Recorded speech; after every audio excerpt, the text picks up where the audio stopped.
10 जनवरी 2024 की सुबह करीब 9:30 बजे बेंगलुरु पुलिस के कंट्रोल रूम में कॉल आता है। कॉलकर्ता द्वारा अपना नाम नंदिनी बाई बताया जाता है, जबकि नंदिनी पुलिस को बताती है कि आज सुबह जब उसके पति नहाने के लिए बाथरूम में दाखिल हुए तो उनका अचानक पैर फिसल गया, जिस कारण वो बाथरूम में गिरे और उनका सिर बाथरूम में पड़े एक नुकीले पत्थर से टकरा गया।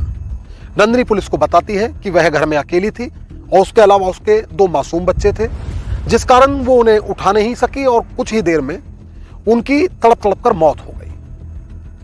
अब नंदिनी द्वारा पुलिस से मदद की गुहार लगाई जाती है। वहीं कंट्रोल रूम द्वारा गश्ती वाहन को तत्काल मौके के लिए रवाना कर दिया जाता है।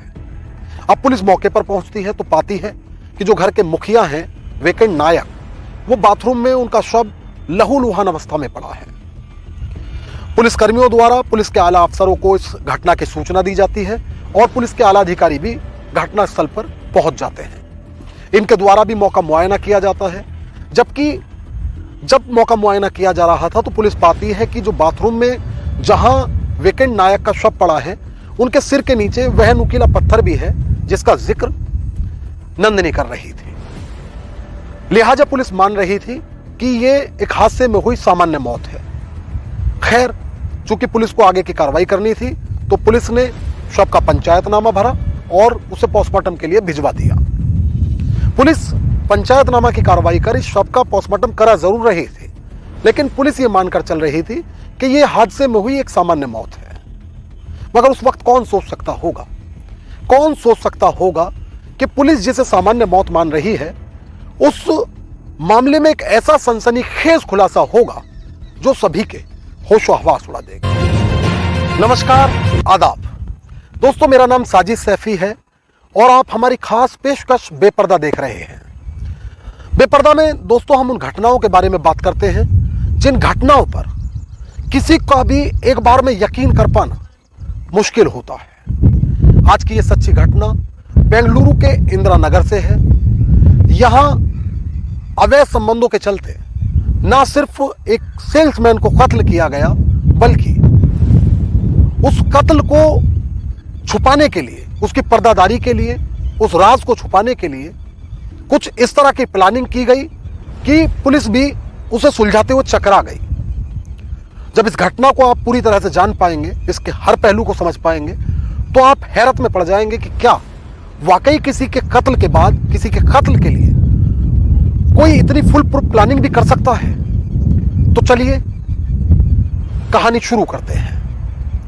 दरअसल बेंगलुरु के इंदिरा नगर में 30 वर्षीय वेकेंट नायक रहते थे। वेकेंट नायक की शादी को अभी महज 4 वर्ष बीते थे। उनकी पत्नी आंध्र प्रदेश की निवासी थी, जबकि उनके पास 2 बेटियां थीं। कहा जाता है उनकी बड़ी बेटी 3 साल और छोटी बेटी की उम्र अभी महज 9 महीना थी। 10 तारीख को उनकी संदिग्ध मौत हुई। उनकी पत्नी ने पुलिस को जो बताया वो शुरुआत में ही हम आपको बता चुके हैं। अब चूंकि पुलिस पंचायतनामा की कार्रवाई करके वेकेंट के शव को पोस्टमार्टम के लिए भिजवा चुकी थी और जो नायक है उसका शव पोस्टमार्टम हाउस में रखा था, मॉर्चरी में रखा था, तो अब डॉक्टरों की एक टीम शव के निरीक्षण के लिए पहुंचती है। और जब डॉक्टर्स मौके पर पहुंचते हैं तो वो वेकेंट के सिर को देखकर हैरत में पड़ जाते हैं। चूंकि जितनी शार्प इंजरी उसके सिर में थी, उसे देखकर डॉक्टर्स ये मानने को तैयार ही नहीं थे कि गिरने से वो किसी पत्थर से इस तरह टकरा सकता है कि इतनी शार्प इंजरी उसके सिर में उस पत्थर से हो। खैर, डॉक्टर्स की टीम अब पोस्टमार्टम करती है और पोस्टमार्टम रिपोर्ट तैयार कर दी जाती है। पोस्टमार्टम रिपोर्ट तैयार करने के बाद वो पुलिस अधिकारियों के टेबल पर पहुंचती है और जब पुलिस अधिकारी उस पोस्टमार्टम रिपोर्ट को देखते हैं तो भौचक्के रह जाते हैं। चूंकि रिपोर्ट में साफ लिखा था कि वेकेंट की मौत हादसे में नहीं हुई, बल्कि उसको कत्ल किया गया है। एक तरफ पोस्टमार्टम रिपोर्ट पुलिस हासिल कर चुकी थी, लेकिन दूसरी ओर जो वेकेंट का परिवार है वो फिलहाल बदहवास है। वो उनके परिवार में विलाप चल रहा है, गमजदा परिवार है। और चूंकि जो कॉल करता है वो खुद नायक की पत्नी नंदिनी ही थी, ऐसे में पुलिस की जो पूछताछ की कड़ी थी वो सबसे पहली कड़ी नंदिनी थी और साथ ही पुलिस की प्राइम सस्पेक्ट भी नंदिनी ही थी। लेकिन फिलहाल पुलिस नंदिनी से ना तो पूछताछ करती है और ना ही नंदिनी को हिरासत में लेती है। फिलहाल पुलिस नंदिनी को नंदिनी की हालत पर छोड़ देती है। पुलिस की कई टीमों का इस घटना के खुलासे के लिए अब गठन कर दिया गया और पुलिस की एक टीम को नायक के मोहल्ले में भेजा गया। पुलिस नायक के मोहल्ले में उसकी गली में लगे जो भी सीसीटीवी होते हैं उनकी फुटेज खंगालती है। चूंकि 10 जनवरी के सुबह करीब 9:30 बजे नंदिनी ने पुलिस को कॉल किया था।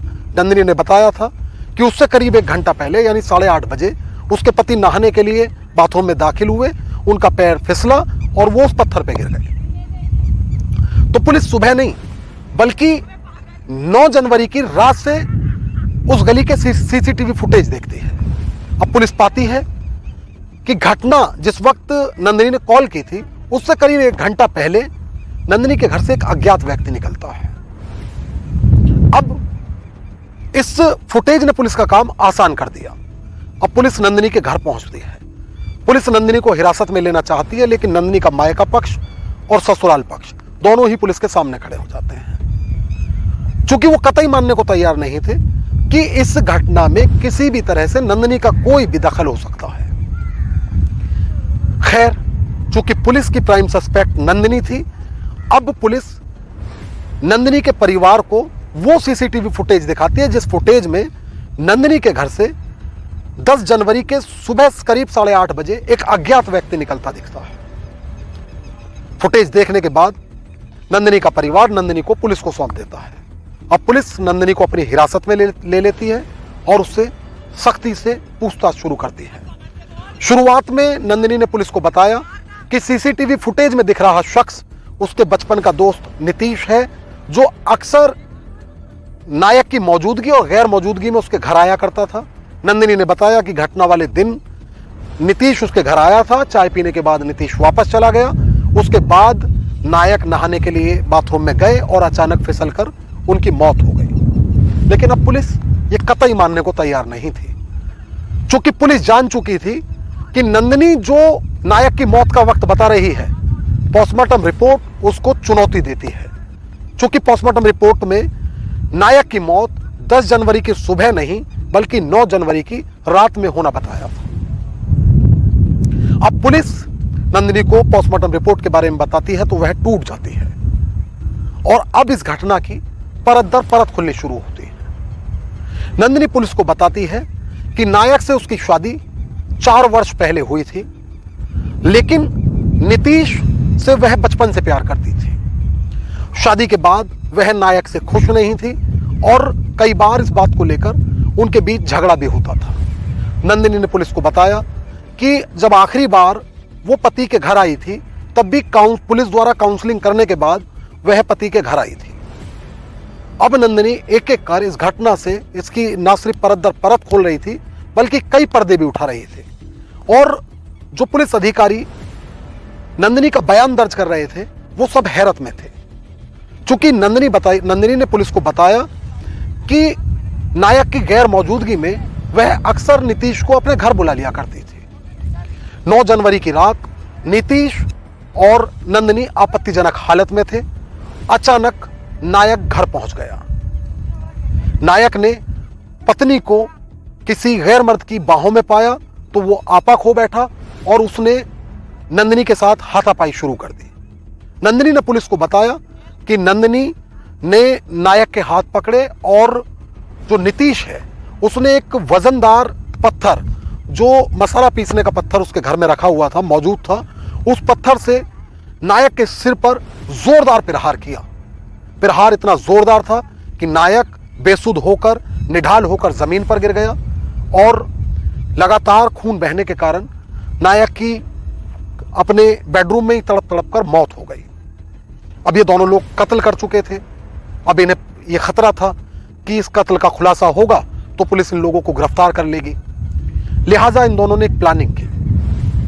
पहले ये दोनों लोग नायक की लाश को घसीटकर बाथरूम ले गए और जिस पत्थर से प्रहार कर इन्होंने नायक को कत्ल किया था वो पत्थर नायक के सिर के नीचे जो जख्म सिर के ऊपर था उसके नीचे इस पत्थर को रख दिया। इसके बाद इन लोगों ने बेडरूम साफ किया और सुबह रात में कहा यह जाता है, कई मीडिया रिपोर्ट्स में भी ऐसा दावा किया गया कि कत्ल करने के बाद रात में भी नीतीश नंदिनी के साथ उस घर में मौजूद रहा था। सुबह 8:30 बजे के करीब नीतीश वहां से निकल गया और नंदिनी ने फिर पुलिस को कॉल करके ये पूरी जानकारी दी। इन्होंने बेहद शातिराना अंदाज में इस कत्ल को छुपाने के लिए एक फुल प्लानिंग की थी। लेकिन कहते हैं ना कि कातिल कितना भी होशियार क्यों ना हो, वह अक्सर अपने गुनाह के निशान अपने पीछे छोड़ जाता है। यही इन दोनों लोगों के साथ भी हुआ। चूंकि नंदिनी के बयान दर्ज करने के बाद पुलिस ने नीतीश को भी गिरफ्तार कर लिया और कहा जाता है कि फिलहाल ये दोनों अपने गुनाहों की जेल की कालकोठरी में सजा भुगत रहे हैं। तो दोस्तों, आज की ये सच्ची घटना बेंगलुरु से थी। आगे भी ऐसी घटनाएं जानने के लिए, ऐसी कहानियां सुनने के लिए हमारे चैनल को आप सब्सक्राइब कर लें। यदि आप हमारे चैनल पर नए हैं तो बेल आइकॉन दबा लें, और यदि आप हमारी स्टोरी, हमारी कहानियां पसंद करते हैं तो हमें सपोर्ट कीजिए। हमारे इस स्टोरी के लिंक को आप अपने दोस्तों, रिश्तेदारों में, ज़्यादा से ज़्यादा लोगों में शेयर ज़रूर कर दें। एक नई कहानी के साथ हमारी फिर आपसे मुलाकात होगी। तब तक के लिए मुझे दीजिए इजाज़त। नमस्कार।